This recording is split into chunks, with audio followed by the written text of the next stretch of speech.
Welcome back. You're watching The Agenda. So the toll of young initiates who have lost their lives in the Eastern Cape in the summer initiation season has risen now to 20. We speak now to Chief Mwelo Nonkonyana in the Eastern Cape on ways to prevent more deaths. Chief, a good morning to you.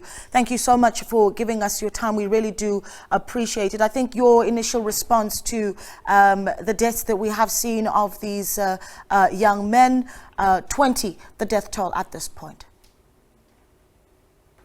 It is devastating. We're short of words to really describe the pain that we have as traditional leaders in the Eastern Cape and I dare say in South Africa. Because the initiation of boys to manhood can never beget any death, let alone any injury. Clearly, there is something very, very fundamentally wrong.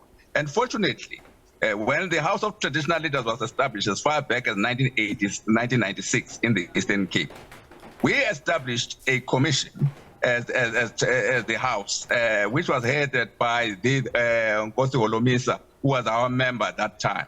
And it came up with the findings and recommendations. And clearly there, we then identified many things that were actually the cause of this death.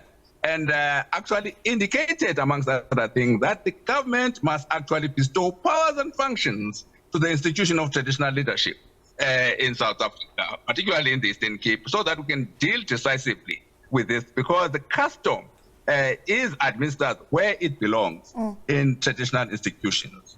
And we believe, therefore, that this is the wrath of our ancestors, because many things have happened, and the government has actually passed the law. Instead of government actually in that law bestowing powers to traditional institutions, it took powers to themselves. The MECs for health, whether initiated or not, and now the MEC for traditional authorities, for local government and traditional authorities in the country. And we, the House, is not composed of everyone else. It is composed only all senior traditional leadership in terms of the Traditional Leadership Coy and Son Act, which was passed against us. And again, traditional leaders that were actually in the institution, in the municipality in terms of Section 81, they have been curtailed.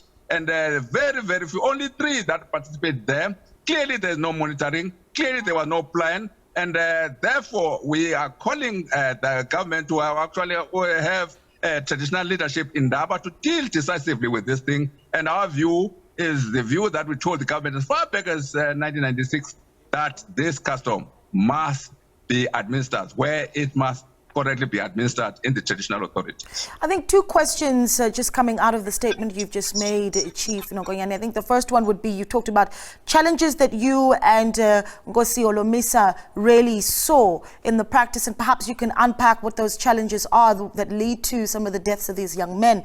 But also when you talk about the powers that need to be restored back from government to the traditional leadership, what exactly would that look like?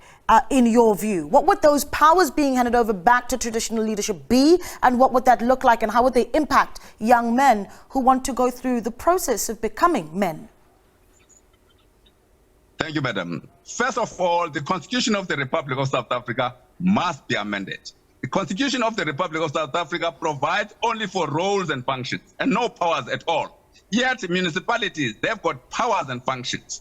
That is the first mischief must be addressed. Secondly, and the traditional authorities, we found that as a direct result of that, because we're now in a constitutional state, we don't have any power. In terms of custom, this custom is administered by traditional authorities. Ingcibi and Amakankata are actually accredited by traditional authorities through a rigorous process to really identify the people. Because what is actually happening? Because of unemployment, every Tom, Dick and Harry is now calling himself Ingcibi and go to a training of the Department of Health and given a certificate, and then say he is a traditional surgeon and things like that. Yeah, and they are taking a lot of money to the people, and actually the victims are those children, the households that are actually being held by children. And again, women are actually the victims of this thing. And of course, even the young men themselves are victims. As young as 13 years, they are actually being taken there without the consent of their parents, without going through traditional authorities to make sure that even the circumcision lodges that are mabhuma are actually being constructed with grass, because they are constructed, of course, with the plastics. And hence, the dehydration is the cause, we're told, of many deaths in the Eastern Cape province. And again, we did indicate that in the Eastern Cape, there are all those that are actually along the coast, and there are those that are inland. That the along the coast must be prohibited during summer because it is too hot and humid. And therefore, we must actually make sure that the initiation is actually undergone during winter season only. Yet, and during this time, those that are in the mountains, like Maluti Mountains, for instance, they must undergo this initiation during this season. And of course, we did discuss with the Department of Education to make sure that even the days for holidays in June are actually increased to accommodate this initiation. Yeah, Chief Nonkonyana, an absolute pleasure having you on the show, and thank you so much for giving us your time. Chief Nonkonyana, they're representing ContraListen, it's the Congress for Traditional Leaders of South Africa, as 20 families mourn the loss of their sons.